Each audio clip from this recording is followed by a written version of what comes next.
We're now going to talk about the aerobic chemotrophs. So these are organisms that are using chemical energy, but they're growing in aerobic or oxygen-rich environments. So the first type of organisms we talk about are the aerobic chemolithotrophs. So they're chemolithotrophs. So we know they use inorganic compounds as an energy source. And they're aerobic, so they're going to use oxygen as a terminal electron acceptor. The sulfur oxidizing bacteria are an example. These organisms are found in sewage polluted waters, and they're also found in areas that are heavily mined. So through the mining process, it exposed metal sulfides on the surface of the rock, and these organisms can take that sulfide and turn it into sulfuric acid. That's what H2SO4 is.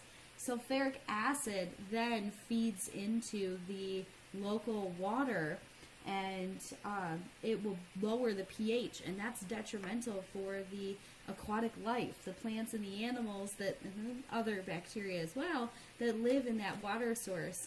If there's too much acid being produced, it can kill off a lot of those species. But they're not all bad. They can be used in wastewater treatment facilities that have high concentrations of sulfate. They can actually break down the sulfate and help treat the water. We have nitrifiers. So nitrifiers actually break down inorganic nitrogen into nitrate. And so these organisms are really detrimental to agriculture. If your soil has a high concentration of nitrifiers, they will take the nitrogen from fertilizer that you've put down to grow these crops, and it will break down that fertilizer. So it will decrease potency and really affect its longevity. Remember, soil is an aerobic environment. They're taking inorganic compounds, so they're aerobic chemolithotrophs. The hydrogen oxidizing bacteria, these are commonly found in hot springs, and they actually produce water.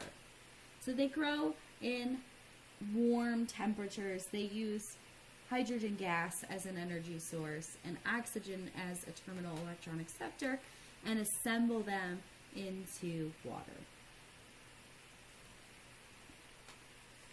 Our aerobic chemoorganotrophs, we actually have two types. We have some that are obligate aerobes, and they can only grow in aerobic conditions, but we also have many that are facultative, and so they can grow in aerobic conditions as well as anaerobic conditions.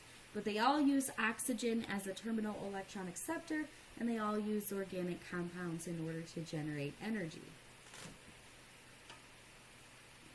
These are three genera of bacteria that are all obligate aerobes. They can only survive in aerobic conditions. Mycobacterium, we've learned about this organism previously, that it was acid fast. So it had that very special cell wall that contained mycolic acid. Mycobacterium tuberculosis and Mycobacterium leprae, which causes leprosy, are two microbes which you may be familiar with. We actually look at Mycobacterium in the lab when we looked at acid-fast stains. So these organisms can only thrive in aerobic environments. Pseudomonas is another organism we use in lab. It is often pigmented, so it will grow a greenish color on the petri dish.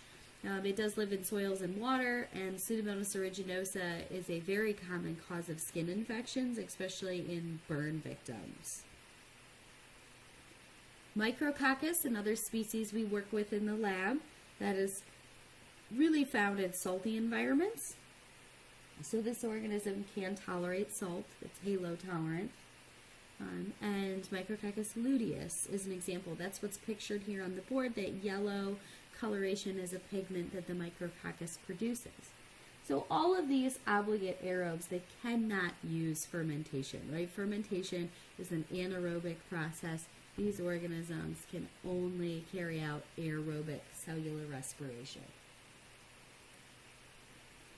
Facultative anaerobes can alternate. They're still using organic compounds, but they're doing it in an anaerobic process. And so all of the organisms that belong to the family Enterobacteriaceae, they're all facultative anaerobes, and they happen to all be gram-negative ryots. And we find them in the intestinal tract of animals, ourselves included. So Enterobacter, Klebsiella, Proteus, and E. coli are all bacteria. We do work with these in labs, and these names probably look familiar. And they're all part of the microbiota, especially in the intestines. Now, these organisms can also cause disease. You'll notice on the other side of the board it says medically significant enterics, E. coli, Shigella, Salmonella. So how is E. coli part of the normal flora but can also cause disease? There's two reasons for this. One, not all variants of E. coli are the same. There are different strains, and some of them are more pathogenic or have a higher disease-causing ability than others. The E. coli that lives in your intestines creates a balance with your immune system and does not cause disease. But if you were to ingest E. coli that was a different variant, it could potentially thrive in your intestines. Also, the E. coli that lives in your intestines can cause disease if it moves to another part of your body. If fecal matter gets into the opening of your urethra, that bacteria can travel up the urethra to the bladder, and it can cause a urinary tract infection. We typically call these organisms coliforms. They're the Enterobacteriaceae, they're intestinal, and they ferment lactose. These coliforms are used in water quality control experiments in order to determine is there fecal contamination in the water. So by performing a coliform analysis, they get a relative number of coliforms that are in the water sample. If there's a high number of coliforms, if there's a lot of intestinal bacteria in the water, that's a good indicator that there's a lot of fecal matter in the water. And whether it's for drinking or recreation, that's problematic. And so it would not be safe for consumption. Shigella and Salmonella are two species of bacteria. We will talk about them more later on in the semester, but they are microbes that then thrive in the digestive tract and do cause disease, typically diarrhea and vomiting.